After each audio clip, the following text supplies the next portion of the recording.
Ćao svima i dobrodošli u novu priču na kanalu. Pre početka klipa hteo bih da vam najavim da bacite svi jedan like i subscribe. Vama je to sekunda, a meni to puno znači. Uživajte. Horor priča Senka u prolazu.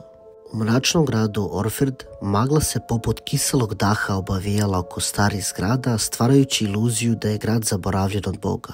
Na kraju uske, kamenom popločane ulice stajala je stara kuća čija su vrata škripala kao da šapću upozorenja.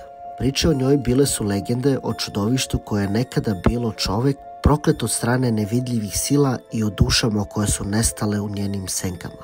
Marko se vratio u Orford nakon što je primio vest o smrti svoje tetke. Dok je šetao poznatim, a opet zastrašujuće promenjenim ulicama, sećanja su mu preplivala u misli. Dva ona deca koja su nekada igrala napolju sada su odrasli, a njihovi strahovi su postali stvarnost. U umu su mu bili glasovi o čudovištu koje se krije u mračnim uglovima kuće. Da je Marko stigao do kuće, srce mu je zakucalo od straha. Magla je obavijala zidove, a miris propadanja i zaborava širio se iznutra. Otvorio je vrata koja su se mukom otvorila kao da su opirala njegovim prisustvu. Unutra drveni podovi su škripali, a svaki zvuk odjekivao je kao eho nekih davno zaboravljenih bola. Kad je istraživao, naišao je na tamna vrata koja su vodila u podrum. U tom trenutku iz mraka se čula duboka grgljavost poput stenjanja izgubljenih duša. Marko je osjetio kako mu se kosa diže na vratu, ušao je, a svetlost njegove lampe je osvetila zidove prekrivene vlažnim mahovinama, otkrivajući okove koji su viseli sa stropova.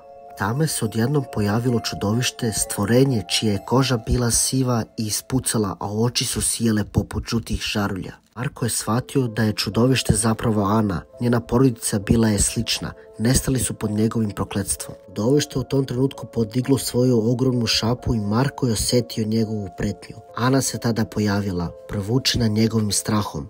Ovo stvorenje nas drži zarobljenim, rekla je. Njene oči ispunjene suzama, moramo ga osloboditi da bismo pobegli. Zajedno su istraživali tamnicu, tražeći način da unište čudovište. Ana je otkrila drevni ritual koji se mogao izvesti samo u srcu tamnice, ali je zahtevao krvnu žrtvu. Nešto što će ga osloboditi i otvoriti put ka slobodi. Marko je bio razapet između hrabrosti i straha. Da bi oslobodio Anu i njenu porodicu, morao je suočiti čudovište. U vremenu, magla je ponovo obavijala kuću, a susedi su počeli sumnjati u njegovu prisutnost. I su verovali da će postati još jedna žrtva. Noći punog meseca Marko je krenuo nazad u tamnicu, odlučan da uništi čudovište.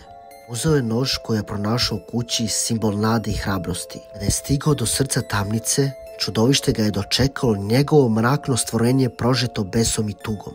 Zašto se boriš protiv mene? Upitalo je čudovište, a njegov glas odjekivao je zidovima. Ko je tada znao da mora izgovoriti reči rituala. Njegov glas se sav slomio dok je izgovarao drevne formule. Magla se ponovo zgrušnula, a zvuci borbe odjekivali su kroz tamnicu. Da su izgovorili posljednje reči rituala, tamnice su zadrhtale. Čudovište se treslo, a Marko je osjetio kako se nešto slama u njemu. U tom trenutku svetlost je objašnjavala prostor, a čudovište je počelo da se raspada, oslobađajući duše zarobljene u mraku. Osjećao je njihovu patnju, njihov strah. U tom trenutku oslobađanja, Ana i njena porodica su se pojavili oslobođeni tereta prokletstva. Čudovište je nestalo, a tamnica se urušila. Marko je uspeo pobeći dok se magla polako povlačila, ostavljajući za sobom samo eho straha. Svetlost konačno objasnila grad, Orford je postao mirniji. Marko je odlučio da ostane i obnovi kuću, preoblikujući je iz mesta straha u mesto nade. Jako su senke nestale, sećanje na Anu i njenu porodicu zauvijek će ostati u njegovom srcu, kao podsjetnik na hrabrost i borbu protiv tame. Ovo bi bio kraj priče. Ako vam se svidjelo, stavite jedan like i pretplatite se na kanal. Pozdrav!